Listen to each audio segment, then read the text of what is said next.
Next heading দাও, calculating the number of particles, calculating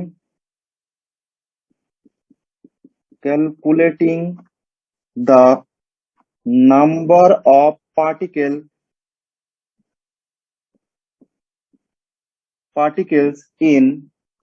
different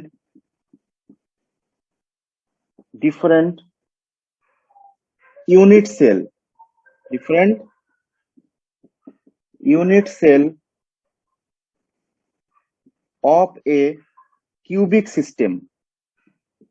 cubic system.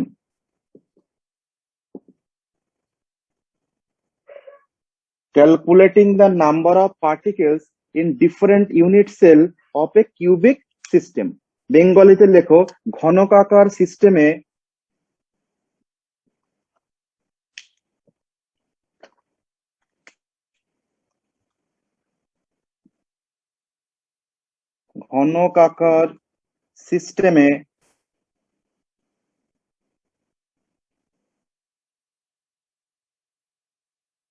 প্রতিটি একক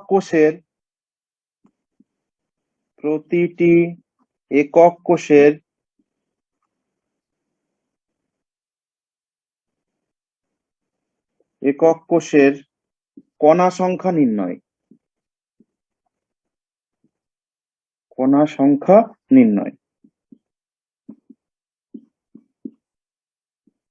ঠিক আছে,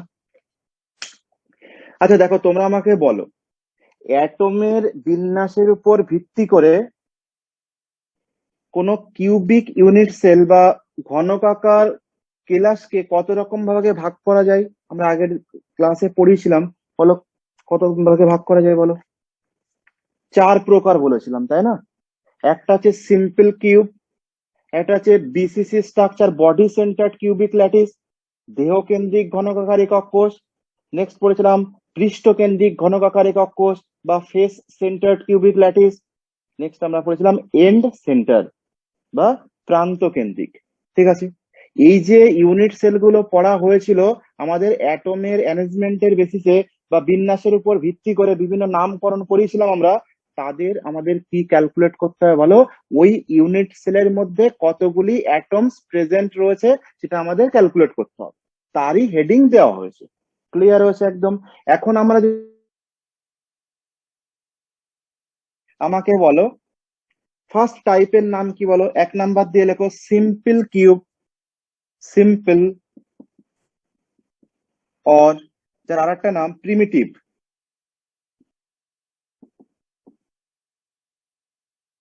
কিউবিক ইউনিট সেল যাকে শর্টে বলা হয় এসসি, আমরা করেছিলাম। লেখো বেঙ্গলিতে সরল ঘনকাকার একক কোষ, simple or primitive cubic unit cell যাকে বলা হয় এসসি, যেখানে কি করো বলো? হেডিং দিয়ে দাও সরল ঘনকাকার একক কোষ। এর ক্ষেত্রে আমাদের কি ক্যালকুলেট করতে হবে বলো?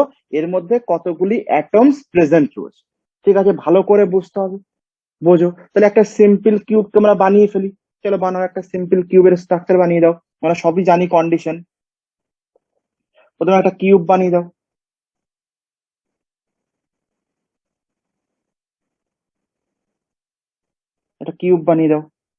Simple cube. যদি তাহলে এটা যদি সিম্পল কিউব হতে হয় বা প্রিমিটিভ ইউনিট সেল হতে হয়, সরল ঘনকাকার একক কোষ হতে হয়, তাহলে 8 কর্নারসে 8 অ্যাটম থাকতে হবে। 8টা কর্নারে কি থাকবে বলো? 8টা অ্যাটম প্রেজেন্ট থাকবে।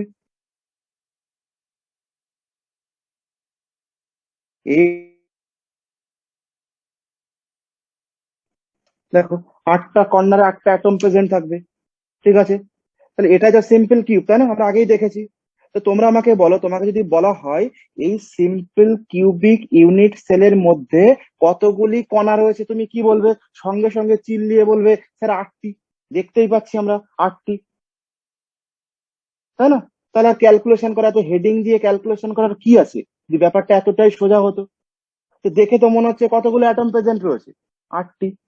কিন্তু আছে কটি? ক্যালকুলেট করি দেখো আমরা।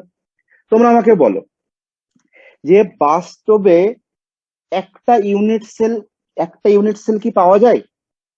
না। কি করা হয় বলো? যেমন আমি বলেছিলাম ইউনিট সেলের ডেফিনেশন যখন তোমাদের পড়িয়েছিলাম তখন বলেছিলাম যে একটা ইট দিয়ে কোনো দেয়াল তৈরি হতে পারে না। কি হয় বলো? একটা ইট, তার উপরে আরো একটা ইট, তার উপরে আরো একটা ইট, সাজিয়ে সাজিয়ে যেমন দেয়াল তৈরি করা হয়, তোমাকে যদি একটা ক্রিস্টাল তৈরি করতে হয়, সে সুগার ক্রিস্টাল বা চিনির কেলাস বলো, যাই বলো না কেন, কেলাসাকার কঠিন পদার্থ যদি তোমাকে তৈরি করতে হয়, তাহলে অনেকগুলো ইউনিট সেলকে কি করতে হবে বলো? চারিদিক থেকে যুক্ত করতে হবে। বিভিন্ন দিক থেকে যদি আমরা কেলাসকে একটার উপরে আরেকটা, তার উপরে আরেকটা এভাবে যদি যুক্ত করি, তাহলে আমরা কি পাবো বলো?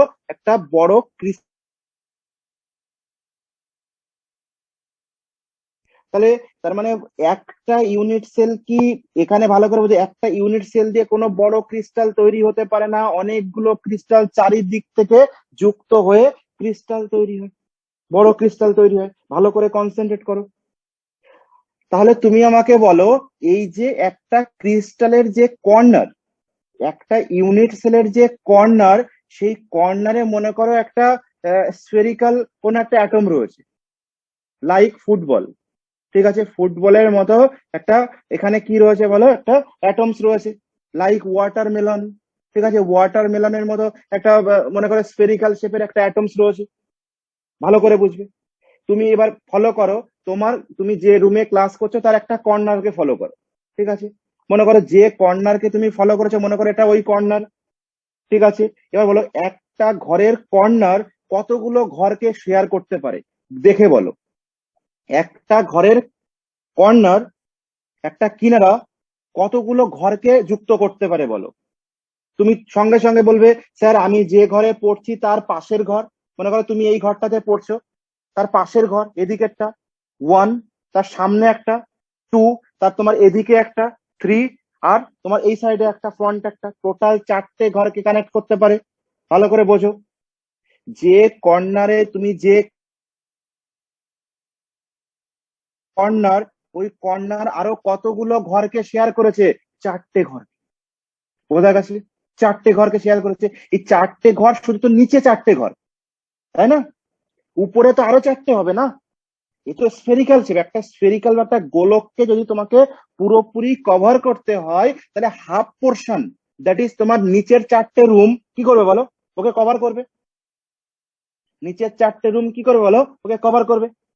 তাহলে তাহলে হাফ পোর্শন কভার হবে। তাহলে চারটে ঘর নিচে থেকে রয়েছে, এখানে যে কর্নারটা রয়েছে, এখানে যে কর্নার রয়েছে ভালো করে বোঝো, এই এখানে যে অ্যাটমস প্রেজেন্ট রয়েছে, সেটা কি করেছে বলো? চারটে ঘরকে শেয়ার করেছে, দেখে নাও ভালো করে। এই দেখো,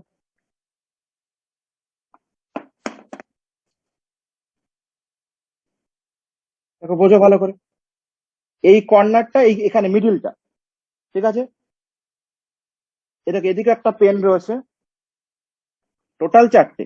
দেখো ভালো করে বুঝতে হবে, এখানে যে অ্যাটমটা প্রেজেন্ট রয়েছে, সেই অ্যাটম কজনকে শেয়ার, এটা স্ফেরিক্যাল শেপ, তাই না? গোলকের মতো করে রয়েছে কর্নারে পুরো, তাই না? তাহলে বলো কোথায় কোথায় শেয়ার করেছে? মনে করো তুমি এই ঘরে পড়ছো, তুমি এই রুমে পড়ছো, ঠিক আছে, তাহলে এই এই যে অ্যাটম এখানে প্রেজেন্ট রয়েছে, তুমি এই রুমে পড়ছো, তাহলে এই অ্যাটমটা কজনকে শেয়ার করেছে? দেখো স্ফেরিক্যাল শেপ, তাহলে তোমার রুম প্লাস এদিকের রুম, এই সাইডের রুমটা প্লাস এদিকের একটা রুম, তাহলে কজনকে শেয়ার করেছে বলো? চারজনকে। তাহলে চারটে রুম নিচে, আর চারটে রুম কোথায় বলো? উপরে। তাহলে টোটাল একটা কর্নার, একটা ঘরের কর্নার আটটা ঘরকে শেয়ার করতে পারে। তুমি বুঝতে পারলে কিনা? ঠিক আছে, যে কোনো একটা কর্নার আরো আটখানা ঘরকে কানেক্ট করতে পারে। তাহলে একটা ক্রিস্টালের যে কর্নার, সে কতগুলো আরো ক্রিস্টালকে কানেক্ট করতে পারে বলো? আরো একটা ক্রিস্টাল, এ টোটাল যে এখানে যে অ্যাটমস রয়েছে, এই অ্যাটম টোটাল আটখানা ক্রিস্টালকে কানেক্ট করে রেখেছে। এই ক্রিস্টাল, এদিকের ক্রিস্টাল, এই সাইডের প্লাস এর উপরে আরো চারটে, টোটাল আটখানা ক্রিস্টালকে কানেক্ট করে রেখেছে, যুক্ত করে রেখেছে। তো তুমি চাইছো কি বলো? এই একটা ক্রিস্টালকে বের করে আনতে। এখানে মনে করো ওয়াটার মেলন রাখা রয়েছে, তুমি যদি এখান থেকে এটাকে কেটে বার করে আনো, তাহলে কত পোর্শন তোমার মধ্যে আসবে বলো? 8 ভাগের 1 ভাগ। তাই না? যদি এখান থেকে একটা এই যে কর্নারটাকে সাইড করে কেটে বার করে একটা কিউবকে আনা হয়, তাহলে এই যে অ্যাটমটা যেটা রয়েছে এ তো আরো 7জনকে শেয়ার করেছিল, টোটাল 8জনকে শেয়ার করেছিল। তাহলে 8 ভাগের 1 ভাগ কি করে বলো এই ইউনিট সেলের মধ্যে আসবে। বোঝা গেছে? তাহলে একটা কর্নার কে তাহলে দেখে মনে হচ্ছে এখানে যেটা হচ্ছে সেটা হবে না, কি হবে বলো? এই ইউনিট সেলের মধ্যে কতটা পোর্শন আসবে তোমার? এই পোর্শনটুকু আসবে।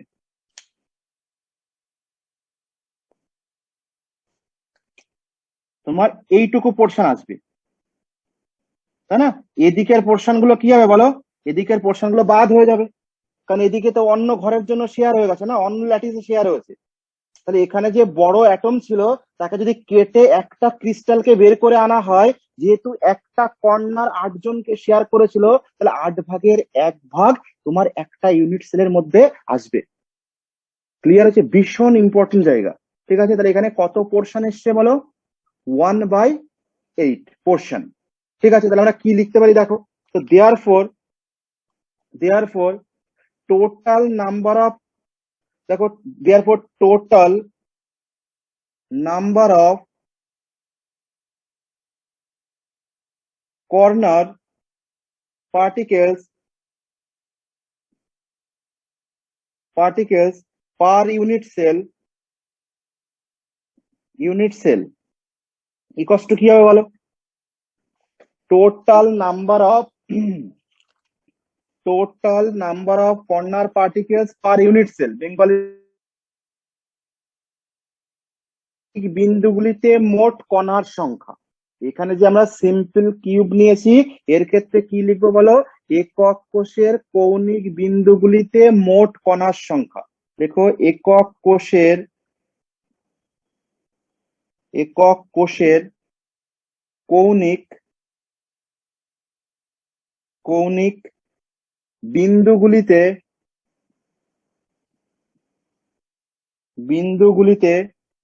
মোট কণা সংখ্যা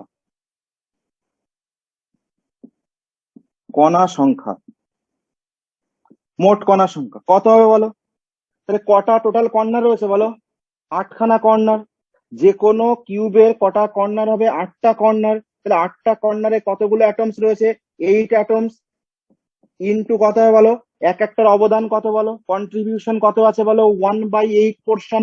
এই কিউবের জন্য কত পোর্শন পাবো আমরা যদি এটাকে সেপারেট করে নিয়ে আসি? তো সব দিক থেকে কেটে যাবে। তাহলে 8খানা কর্নার রয়েছে, 8টা অ্যাটম, ইনটু তার প্রত্যেকের contribution 1/8, that is 1। Very very important জায়গা। বোঝা গেছে? তাহলে তোমাকে যদি কেউ জিজ্ঞাসা করে, আচ্ছা বলো তো, সিম্পল আর প্রিমিটিভ ইউনিট সেল বা সরল ঘনকাকার একক কোষের মোট কণা সংখ্যা কত? তুমি সবাই বলবে 8টি, তুমি বলবে না 1টি। কেন? দেখে মনে 1/8 পোর্শন করে আছে এক একটার জন্য।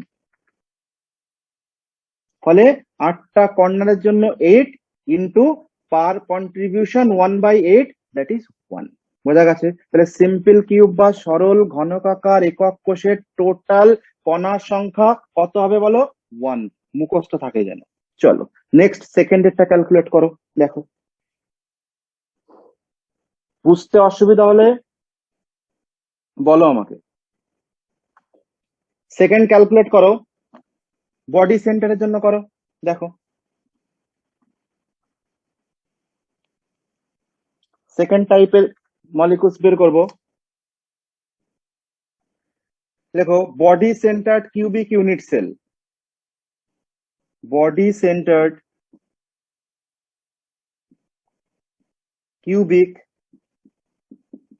Unit cell, that is BCC। ঠিক আছে? দেহকেন্দ্রিক ঘনকাকার একক কোষ, দেহকেন্দ্রিক ঘনকাকার একক কোষ। এই দেহকেন্দ্রিক ঘনকাকার একক কোষ বা বডি সেন্টার আছে, সেটা আমাদের ক্যালকুলেট করতে হবে। তো ক্যালকুলেট করো। দেখো, সেটা বানিয়ে দাও। Body centre cubic unit cell, exactly তাই, ভেরি গুড, দুটো হবে, একদমই তাই, ভেরি গুড। চলো বের করো, কি হবে তাকে বানিয়ে দাও। দেখো ক্যালকুলেট করো, এখানে body centred cubic unit cell বানিয়ে দাও। দেখো কোথায় কোথায় থাকবে বলো, কর্নার্স গুলোতে অ্যাটমস থাকে আমরা জানি, 8 কর্নার্সে 8 অ্যাটমস থাকে, 8 কর্নার্সে 8 অ্যাটমস, প্লাস যেহেতু বডি সেন্টার্ড তো ঘরের মধ্যে একটা থাকবে, তাই না, ঘরের মধ্যে একটা এক্সট্রা অ্যাটম থাকবে। তাহলে তোমরা আমাকে বলো কন্ট্রিবিউশন কি হবে, তো কি লিখবো বলো। দেখো টোটাল অ্যাটম বা মোট কণা সংখ্যা সমান সমান কি হবে বলো, মোট কণা সংখ্যা কি হবে বলো, কিসের কিসের 8 জন্য পাবো into দেখো, 1 by 8 plus total 1. Total total number of corner particles, total number of corner particles plus কি হবে বলো, total number of body centre particles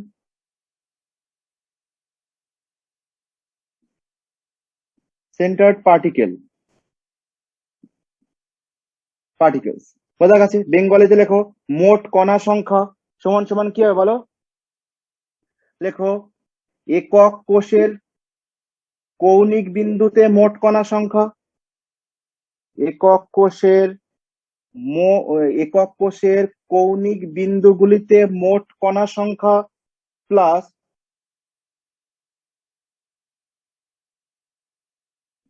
একক কোষের দেহকেন্দ্রে মোট কণা সংখ্যা, একক কোষের দেহকেন্দ্রে মোট কণার সংখ্যা। স্যার ঠিক আছে, আরেকবার একটু বলুন। মোট কণার সংখ্যা সমান সমান একক কোষের কৌণিক বিন্দুগুলিতে মোট কণার সংখ্যা প্লাস, আর কোথায় আছে বলো, বডিতে রয়েছে, তো কি লিখবো বলো, একক কোষের দেহকেন্দ্রে মোট কণার সংখ্যা, একক কোষের দেহকেন্দ্রে মোট কণার সংখ্যা, দ্যাট ইজ কি হবে বলো, কর্নার্স গুলোর জন্য কি হবে বলো, 8 ইন্টু কতগুলো হবে অবদান, কন্ট্রিবিউশন 1/8 প্লাস, ভালো করে বোঝো, ঘরের মধ্যে তুমি যে রুমে পড়ছো ওই রুমের মধ্যে যদি কোনো অ্যাটম থাকে তাহলে ওই অ্যাটম কি অন্য কাউকে শেয়ারিং করছে না, ওটা তো প্রত্যেকটা ইউনিট সেলের মধ্যে একটা একটা করে রয়েছে। কর্নার্স গুলোতে থাকলে যেমন শেয়ারিং হয়ে যাচ্ছে, তোমাকে বাদ দিতে হচ্ছে থাকে, তাহলে এই ক্ষেত্রে কি তোমাকে বাদ দিতে হচ্ছে না, তাহলে কত হবে বলো, এর জন্য পুরো 1 অ্যাড হয়ে যাবে, কোনো কাউকে শেয়ারিং করতে হচ্ছে না, তাহলে 8 into 1/8 that is 1 plus 1 equals to কত হবে 2। তাহলে একদম ক্রিস্টাল ক্লিয়ার হয়েছে যে body centred cubic unit cell বা বিসিসি ইউনিট সেলের ক্ষেত্রে টোটাল অ্যাটমস কতগুলো থাকবে বলো, 2টি। পরিষ্কার হিসাব, একদম মুখস্থ রাখতে হবে যে কিসের কিসের জন্য পাবো বলো, কর্নার অ্যাটমের জন্য পাচ্ছি প্লাস বডির জন্য পাচ্ছি, দেখো বডি সেন্টার অ্যাটমের জন্য পাচ্ছি, তো কর্নার গুলোতে 8 ইন্টু 1/8 প্লাস বডির জন্য 1 দ্যাট ইজ 2। নেক্সট হেডিং দাও, থার্ড টাইপে করো, face centred cubic unit cell, heading দাও face centred cubic unit sell,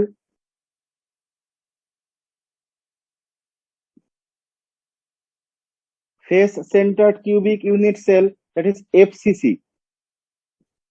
এফসিসির জন্য ক্যালকুলেট করো, বাংলায় লেখো পৃষ্ঠকেন্দ্রিক ঘনকাকার একক কোষ, পৃষ্ঠকেন্দ্রিক ঘনকাকার একক কোষ। তাহলে এফসিসি বানিয়ে দাও একটা স্ট্রাকচার, দেখো তাহলে আমি এখানেই করে দিচ্ছি, স্ট্রাকচারটার মধ্যেই দেখো, তোমরা বানাও আবার নতুন করে। দেখো তাহলে যদি বেসিক ইউনিট সেল থাকতো তাহলে তোমাকে এইভাবে থাকতে হতো, তাই না, এটা বেসিক একটা করে দিতে হবে। দেখো উপরের জন্য আমি এখানে দিচ্ছি, এই সারফেসের জন্য এদিকে দাও, এদিকের সারফেসের জন্য এখানে দাও, নিচের সারফেসের জন্য এখানে দাও, ঠিক আছে। আর কোথায় বলো, ওই ব্যাক সাইডের জন্য এখানে একটা দিয়ে দাও, আর ফ্রন্ট সাইডের জন্য এখানে একটা দাও। এটা আমরা আগের দিন বলেছিলাম, 6টা সারফেস হবে এবং 6টা সারফেসে 6টা অ্যাটমস প্রেজেন্ট থাকবে। তাহলে তোমরা আমাকে বলো যে টোটাল অ্যাটম ইকুয়ালস টু কি হবে, তাহলে কর্নার অ্যাটমস তো হবেই, প্লাস কি হবে বলো, তাহলে লিখবো কি, total atom equals to total number of corner particles plus total number of total number of কি লিখবো বলো, face centred particles, total number of face centred particles. বোঝা গেছে? বেঙ্গলিতে লেখো।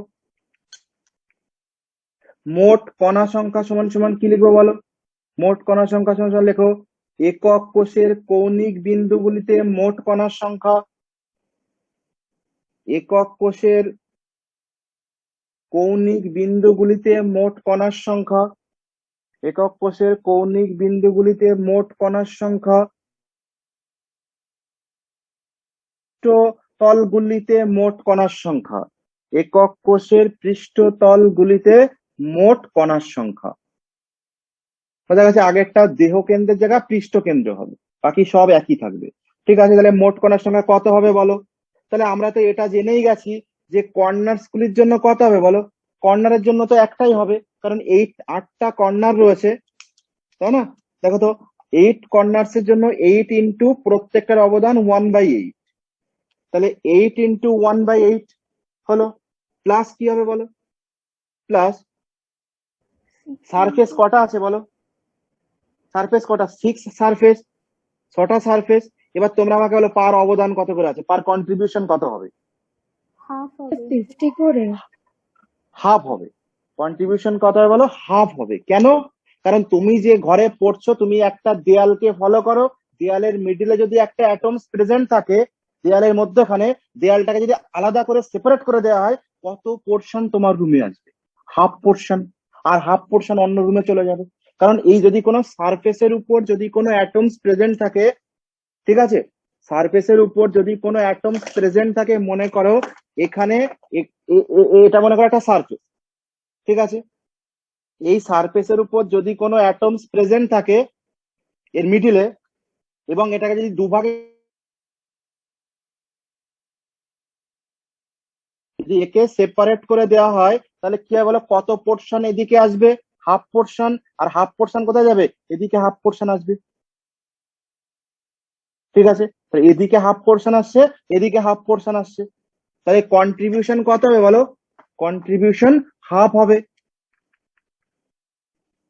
তাই না? এখানে একটা ওয়ালের জন্য কন্ট্রিবিউশন হাফ হাফ করে, তাহলে কটা সারফেস রয়েছে বলো, 6টা সারফেস। এক একটা সারফেসে কন্ট্রিবিউশন বা অবদান কতটা আছে? 1/2 করে, 1/2 করে। তাহলে ক্যালকুলেট করো, তাহলে এটার জন্য আসছে 1 প্লাস এটার জন্য আসছে 3, তাহলে টোটাল কত আসছে বলো, 4। মুখস্থ থাকা চাই। বোঝা গেছে? তাহলে বক্তব্য আসছে, যদি সিম্পল কিউব হয় বা এসসির ক্ষেত্রে টোটাল মানে টোটাল অ্যাটমের সংখ্যা কত হবে বলো, 1। টোটাল অ্যাটম এসসির ক্ষেত্রে 1 মুখস্থ রাখতে হবে। এসসির জন্য 1 আসবে, বিসিসির জন্য 2 আসবে, আর এফসিসির জন্য আমাদের টোটাল অ্যাটম 4 আসবে। ম্যাথ করতে খুব কাজে লাগবে, মুখস্থ থাকাতে যে কোনো মুহূর্তে কাজে লাগবে। ঠিক আছে, 3টে ক্যালকুলেট করলেই হবে। ঠিক আছে, বোঝা গেছে কাকে বলা হয়? চলো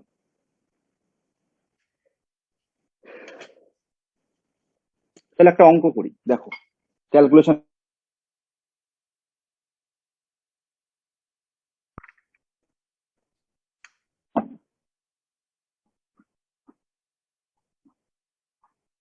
স্যার বলছি ইসিসি টা লাগবে না? নেক্সট দেখো একটা প্রবলেমস লেখো। দেখো sodium ক্রিস্টালাইজেস,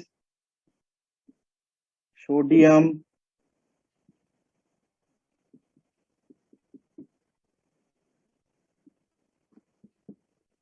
crystallizes in body centered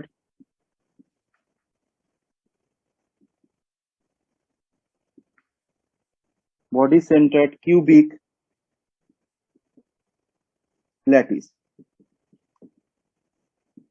দেখো how many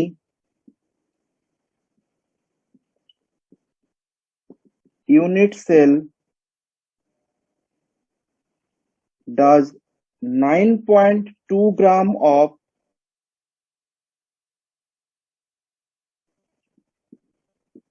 sodium metal contain? ঠিক আছে, বেঙ্গলে যে লেখো, লেখো সোডিয়াম ধাতুর কেলাস, সোডিয়াম ধাতুর কেলাস দেহকেন্দ্রিক একক কোষ দ্বারা গঠিত। সোডিয়াম ধাতুর কেলাস দেহকেন্দ্রিক একক কোষ দ্বারা গঠিত। দাড়ি দিয়ে লেখো 9.2 গ্রাম সোডিয়ামে 9.2 গ্রাম সোডিয়ামে একক কোষের সংখ্যা নির্ণয় করো। একক কোষের সংখ্যা নির্ণয় করো। বলেছে সোডিয়াম ধাতুর কেলাস দেহকেন্দ্রিক একক কোষ দ্বারা গঠিত। দাড়ি দিয়ে লেখো 9.2 গ্রাম সোডিয়ামে একক কোষের সংখ্যা নির্ণয় করো। ঠিক আছে, তো ভালো করে বোঝো, খুব ইজি একদম। Some basic concept of chemistry যে মোল কনসেপ্ট পড়েছিলাম একদম ওই টাইপের প্রবলেম, একটু বুদ্ধি খাটাতে হবে। দেখো, তো তোমরা আমাকে বলো সোডিয়াম,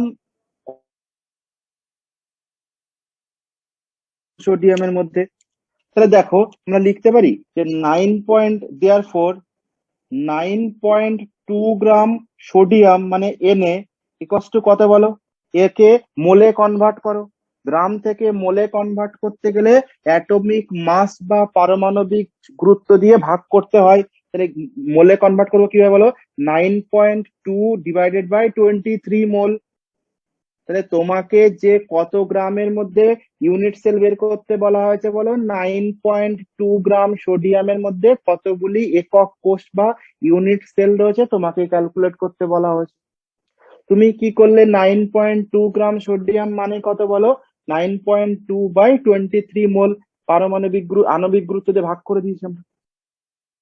ঠিক আছে, মোল পেয়ে গেছি। ঠিক আছে, এবার ভালো করে বোঝো, মোলস থেকে নাম্বার অফ পার্টিকেলে যেতে হবে।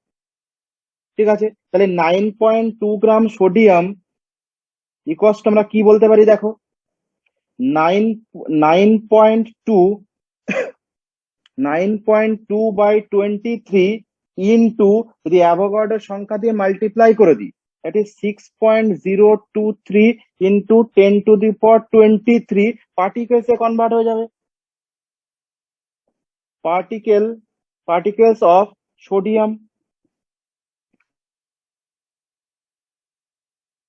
সংখ্যা।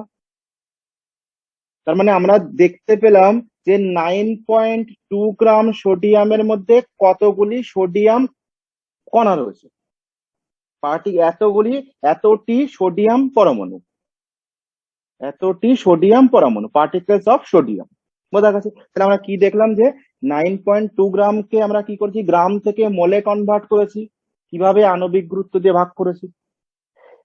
মোল থেকে আমরা পার্টিকেলস এর number of particles A convert করেছি বা কণার সংখ্যাতে রূপান্তর করেছি, এখানে অ্যাভোগাড্রো সংখ্যা দিয়ে গুণ করেছি। আমরা পেয়ে গেছি যে 9.2 গ্রাম সোডিয়ামের মধ্যে এতগুলি সোডিয়াম কণা রয়েছে, পরমাণু রয়েছে।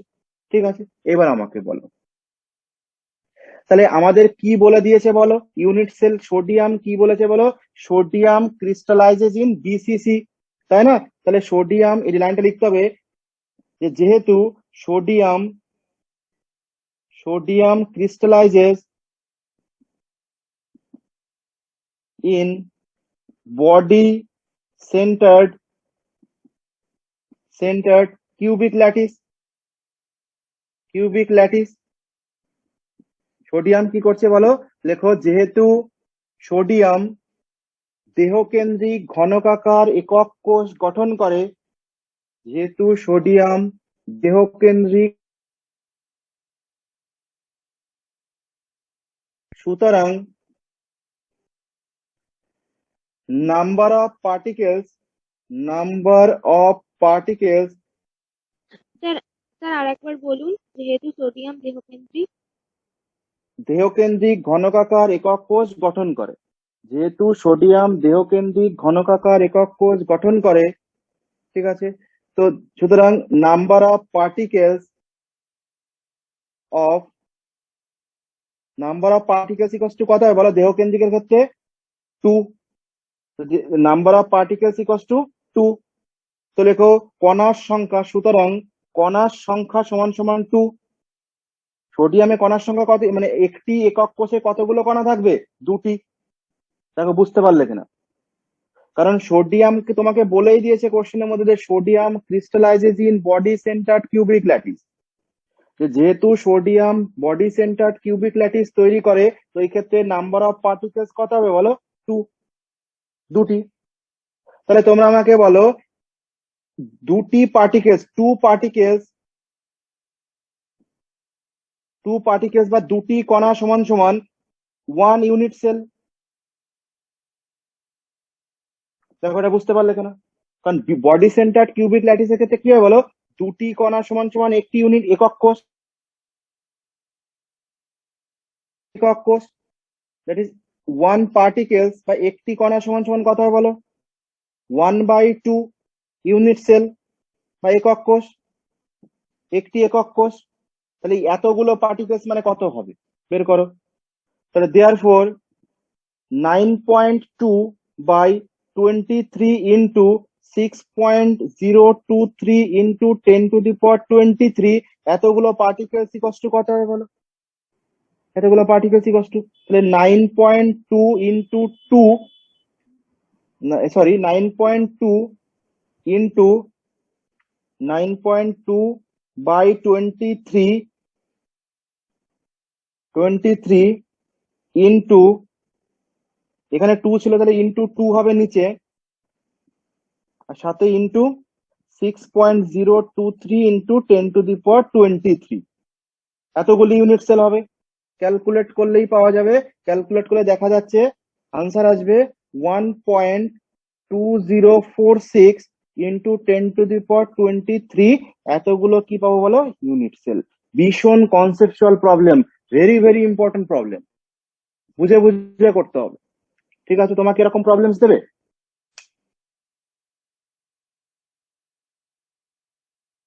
ঠিক আছে, কিভাবে করবে? গ্রাম সেল বলবে, তার মধ্যে কতগুলো পার্টিকেলস দেখে নেবে। দেখো তাহলে এখানে বোঝা গেছে কি হলো, প্রথমে আমরা কি করেছি বলো? সোডিয়ামের মোলে কনভার্ট করে, কারণ তোমরা জানো আমি সাম বেসিক কনসেপ্ট অফ কেমিস্ট্রিতে বলেছিলাম প্রথমে মোল ক্যালকুলেট করতে হবে, দেন নাম্বার অফ পার্টিকেলস যেতে হবে, সব রুলস আমরা জানি। তোমার ফ্লো চার্ট বানিয়ে দেখিয়ে দিয়েছিলাম, ওখান থেকে আমরা পার্টিকেলস বের করে নিই। এবার তোমাকে বলেছে FC body centre cubic lattice বা দেহকেন্দ্রিক ঘনকাকার একক কোষ। এই দেহকেন্দ্রিক ঘনকাকার একক কোষ হয়, তাহলে পার্টিকেলস এর সংখ্যা কত হয় বলো? আজকে প্রুভ করেছি 2 হবে। তাহলে তার মানে দুখানা পার্টিকেলস মানে একটা ইউনিট সেল, দুখানা কণা মানে একটা একক কোষ বডি সেন্টারের ক্ষেত্রে। তাহলে একটি মানে কত হবে, আর এতগুলো মানে কত হবে? ব্যাস বেরিয়ে গেছে, এটাই আমাদের আনসার। তাহলে 9.2 গ্রাম সোডিয়াম মেটালের মধ্যে কতগুলো রয়েছে বলো? 1.2046 ইন্টু 10⁻23 এতগুলো পার্টিকেলস প্রেজেন্ট রয়েছে। ঠিক আছে, চলো বোঝো। নেক্সট প্রবলেম করো আরেকটা।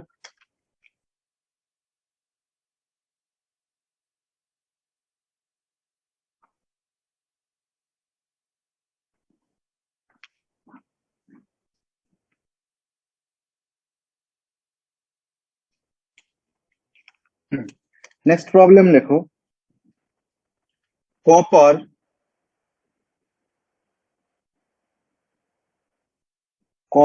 has a crystal structure of crystal structure of cubic shape, cubical shape। Stop. দেখো এ 6.35 গ্রাম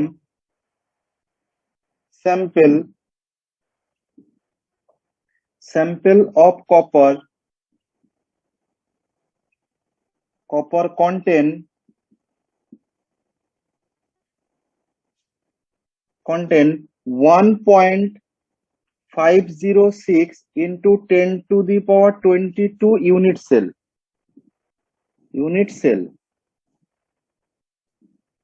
এবং what type of unit cell does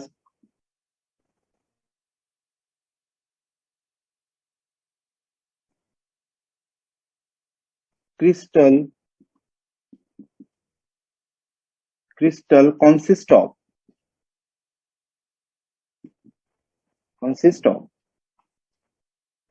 okay, different টাইপের প্রবলেম, মানে একই ভাবে করতে হবে, একটু আলাদা টাইপের। দেখো লেখো, ধাতব কপারের কেলাস ঘনকাকার। ধাতব কপারের কেলাস ঘনকাকার। দাঁড়ি, ধাতব কপারের কেলাস ঘনকাকার। দাঁড়িতে লেখো, 6.35 গ্রাম কপারের একক কোষের সংখ্যা, 6.35 গ্রাম কপারে একক কোষের সংখ্যা, এই যে 1.506 ইন্টু 10⁻22 হলে 6.35 গ্রাম কপারে একক কোষের সংখ্যা 1.506 ইন্টু 10⁻22 হলে কপারের কেলাস কোন ধরনের একক কোষ দ্বারা গঠিত? কপারের কেলাস কোন ধরনের একক কোষ দ্বারা গঠিত? ঠিক আছে, ভীষণ ইম্পর্টেন্ট প্রবলেম। কি বক্তব্য বলতে জানতে চাইছে কি? দেখো তোমাকে এখানে বলেছে কপারের কেলাস কিউবিক্যাল শেপ। তো কিউবিক্যাল শেপের তো চারটে হয়, সিম্পল কিউব হতে পারে, এসসি সরল ঘনকাকার একক কোষ হতে পারে, body centred cubic unit cell দেহকেন্দ্রিক ঘনকাকার একক কোষ হতে পারে, এফসিসি হতে পারে, face centred cubic unit cell হতে পারে, এন্ড সেন্টার হতে পারে। তাহলে কোন টাইপের মধ্যে পড়ছে সেটা তোমাকে বলতে হবে। বোঝা গেছে কোন টাইপের, এটা বিসিসি স্ট্রাকচার নাকি এফসিসি স্ট্রাকচার নাকি এসসি, কোন টাইপের ক্রিস্টাল সেটা তোমাকে বলতে হবে। তোমাকে হিন্টস কি দিয়েছে? বলেছে যে 6.35 গ্রাম কপারের মধ্যে কতগুলি ইউনিট সেল রয়েছে? 6.35 গ্রাম কপারের মধ্যে ইউনিট সেল রয়েছে 1.506 ইন্টু 10⁻23 ইউনিট সেল। এটাই তোমার হিন্টস। এখান থেকে ক্যালকুলেট করতে হবে যে এই যে কপার, তোমাকে কার ভ্যালু বের করতে হবে, ইউনিট সেলের বের করতে হবে যে কতগুলো অ্যাটমস রয়েছে একটা ইউনিট সেলের মধ্যে, তাই না? একটা ইউনিট সেলের মধ্যে কতগুলি অ্যাটম রয়েছে সেটা যদি তুমি বের করতে পারো এবং তোমার আনসার যদি 1 আসে, তুমি বলবে সিম্পল কিউব বা সরল ঘনকাকার একক কোষ। যদি তোমার আনসার 2 আসে, তুমি বলবে যে body centred cubic unit cell বা দেহকেন্দ্রিক ঘনকাকার একক কোষ। যদি তোমার ভ্যালু 4 আসে, তুমি বলে পৃষ্ঠকেন্দ্রিক ঘনকাকার একক কোষ। তো দেখো কোন টাইপের আসছে, চলো বের করো, কিভাবে ক্যালকুলেট করবো দেখো। তাহলে 6.35 গ্রামের মধ্যে কতগুলো অ্যাটমস রয়েছে সেটা বের করে নেওয়া, একই মেথড। বোঝা গেছে? 6.35 গ্রাম স্যাম্পলের মধ্যে কতগুলি ইউনিট সেল রয়েছে সেটা, সরি কতগুলো পার্টিকেলস রয়েছে সেটা আগে বের করতে হবে। গ্রাম থেকে পার্টিকেলসে যেতে হবে, আগেরটা যেভাবে গেছে সেম প্রসেসে চলে যাও। কি করতে হবে বলো, কি লিখবো বলো? তাহলে 6.35 গ্রাম কপার ইকুয়ালস টু কি হবে বলো? 6.35 বাই কপারের অ্যাটমিক মাস কত বলো? কপারের অ্যাটমিক মাস 63.5, 63.5। ঠিক আছে, তাহলে ব্র্যাকেটে লিখে দাও কপার সিইউ ইকুয়ালস টু 63.5। ভাগ করেছি কিসে চলে গেছে বলো? এত মোল অফ কপার, কপারের মোল সংখ্যায় চলে গেছি আমরা, মোল অফ কপার। তাহলে মোল থেকে আমরা পার্টিকেলসে যাব, অ্যাভোগাড্রো নাম্বার দিয়ে মাল্টিপ্লাই করে দাও। দ্যাট ইজ কি হবে বলো? 6.35 by 63.5 into Avogadro number 6.023 into 10⁻23 particles of copper. একই রকম ভাবে লিখবো কপার কণার সংখ্যা। তাহলে কিসে পেয়ে গেছি বলো?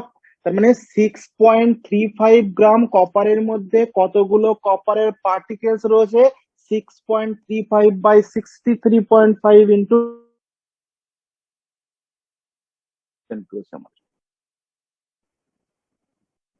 ঠিক আছে। এবার দেখো কি করতে হবে, আমাকে কি হিন্টস দিয়েছে বলো? দেখো সিন্স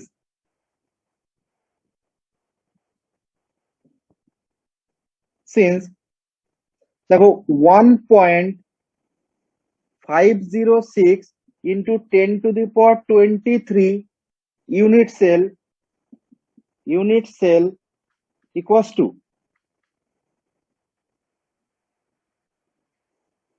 কত হবে বলো? দেখো এই যে ইউনিট সেল প্রেজেন্ট রয়েছে 1.506 ইন্টু 10⁻23, এতগুলো ইউনিট সেলের মধ্যে কতগুলো কপার রয়েছে?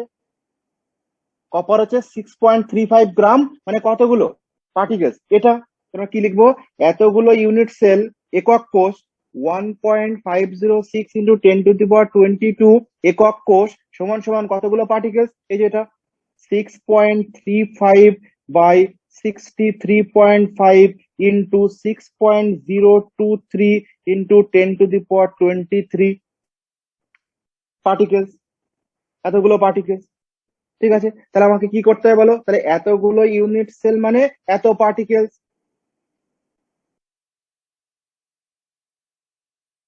ওয়ান ইউনিট সেল, একটি একক কোষ সমান সমান কি হবে বলো? ডিভাইড করে দাও। তাহলে 6.023 ইন্টু 10⁻23 বাই 63.5 ইন্টু 1.506 ইন্টু 10⁻22। ঠিক আছে, যদি এটাকে ক্যালকুলেট করা হয় তো অ্যাপ্রক্সিমেটলি ভ্যালু আসবে 4। ঠিক আছে, তাহলে তুমি আমাকে বলো 4 পার্টিকেলস, তাহলে একটা ইউনিট সেলের মধ্যে কতগুলো পার্টিকেলস রয়েছে? 4 পার্টিকেলস। তার মানে এটা কি ধরনের ইউনিট সেল বলো? FCC, unit cell. কারণ আমরা কি জানি বলো? এফসিসি ইউনিট সেলের ক্ষেত্রে 4 পার্টিকেলস থাকে। বোঝা গেছে কি করেছি আমরা? 63.5 গ্রাম কপারের মধ্যে কতগুলি কপার পার্টিকেলস রয়েছে বের করে নিয়েছিলাম। আর এই 63.5 গ্রাম কপার পার্টিকেলস এর মধ্যে কতগুলি ইউনিট সেল রয়েছে, এই যেটা বলে দিয়েছে কোশ্চেন, দেখো 6। তাহলে 1 পয়েন্ট আমরা বলতে পারি এত গ্রাম বা এতগুলো একই ব্যাপার, এটা সমান সমান এটাই। আমরা বলতে পারি যে 1.506 into 10⁻22 unit cell equals to মানে 4 পার্টিকেলস। দ্যাট ইজ কি হবে বলো? স্ট্রাকচার হবে কপার, এফসিসি স্ট্রাকচার। ঠিক আছে।